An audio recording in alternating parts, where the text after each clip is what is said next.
Hello everyone, welcome back to my channel. In today's video I'm going to share with you how to change your page, your Facebook page name. If you're new to my channel, you're welcome, and kindly don't forget to subscribe.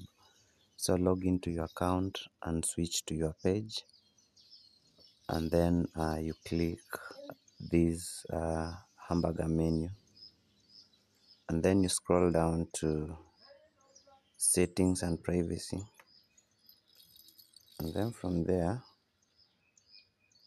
you click settings, and then you scroll down to page setup. Then you'll see the name of your page, so you click name, then you can change it. Like let me change mine to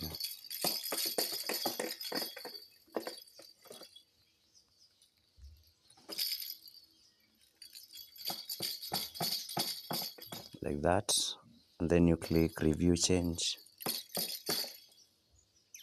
So you'll be required to enter your password, so just enter your password, then save changes. Thank you for your time. See you in the next video.